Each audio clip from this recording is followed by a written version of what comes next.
Just to do a little bit of a recap, in case you missed the Secretary's words upstairs, she reached out to Senator Obama to say that she was sorry that this had happened, that there were these unauthorized accesses to his passport file. She assured the senator that we took this seriously and that we were going to do a thorough investigation, as well as to take steps to try to ensure that this kind of unauthorized access doesn't happen in the future. Now, a little bit of an update on where we are. We had talked earlier this morning about our doing a search to see whether or not there were any other unauthorized accesses of any of the other remaining presidential candidates. And our search has turned up two. One incident this past summer where there was a trainee in the passport office who had an unauthorized access of Senator Clinton's passport file. The context in which this happened was that last summer when we were training new people to come online to help work through that backlog of passports that we had, we brought somebody online. Usually in these training circumstances, people are encouraged to enter a family member's name just for training purposes. This person chose to enter Senator Clinton's name. It was immediately recognized, they were immediately admonished, and it didn't happen again. Now, in the case of Senator McCain, we detected earlier this year, I don't have the exact date for you, one of the same people who accessed Senator Obama's passport file also accessed Senator McCain's passport file. This is the same individual who was disciplined, but at this point in time still remains working with the contractor. So we are reviewing our options with respect to that person and his employment status.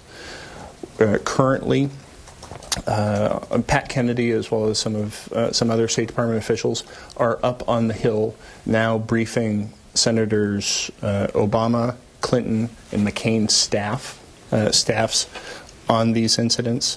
Secretary Rice has, as I said, spoken with Senator Obama. She has also spoken with Senator Clinton. And shortly here, she will be speaking with Senator McCain, who is currently in Paris.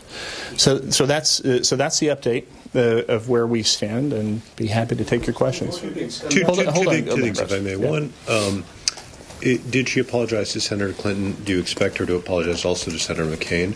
And secondly, have you expanded your investigation to include not merely the remaining presidential candidates, but indeed all of the other presidential candidates who may have dropped out and whose privacy may also have been violated? Right. Secretary Rice expressed the same sentiments to Senator Clinton. I would expect that she would say the same thing to Senator McCain. We're sorry that this happened, and that we take it very seriously.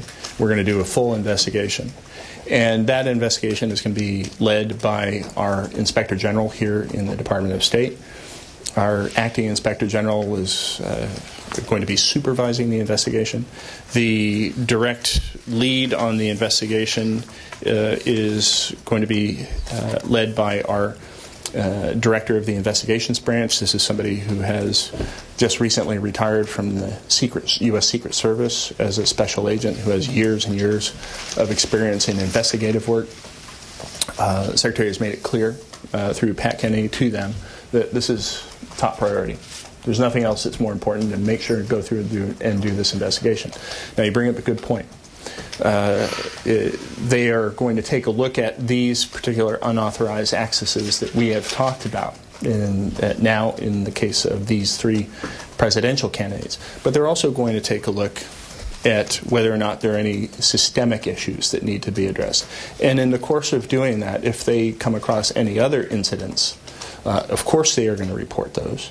And if there's any action that needs to be taken as a result of any information that they may uncover in the course of their investigation, absolutely they're going to act on it. And one other thing that's important to note, the Secretary has made the commitment that once we're completed with this investigation, the results of the investigation are going to be handed over and made available to all of our oversight committees up on the Hill, and that includes Congressman Waxman's committee.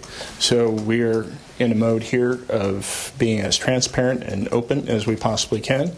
I think the Secretary, expressed everybody's sentiments here. Of course you're mad and irritated if somebody's looking at your personal information. I think any American can relate to that.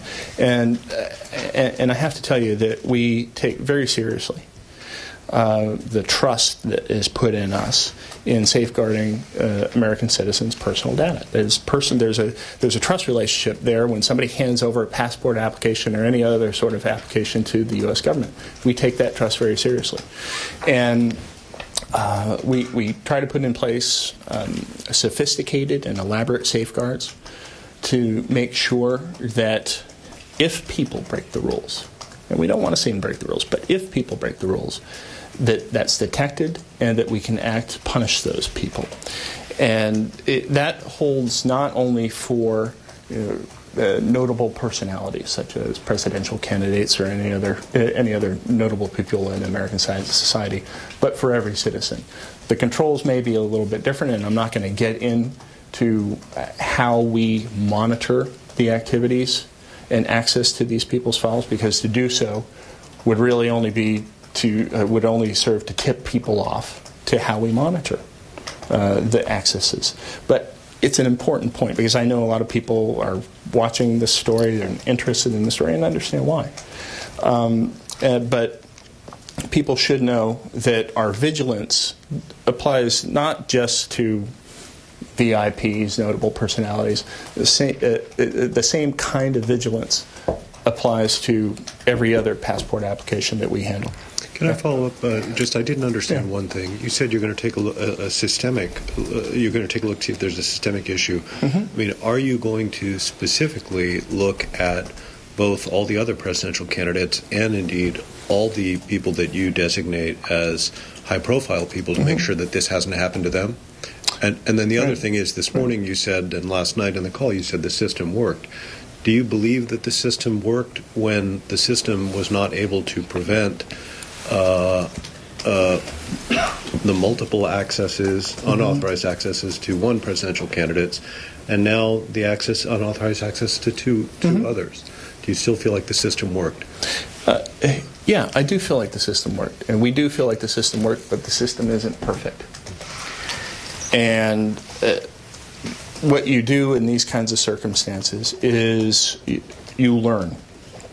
And what we have learned here is that for some reason there was people at the working level did the right things.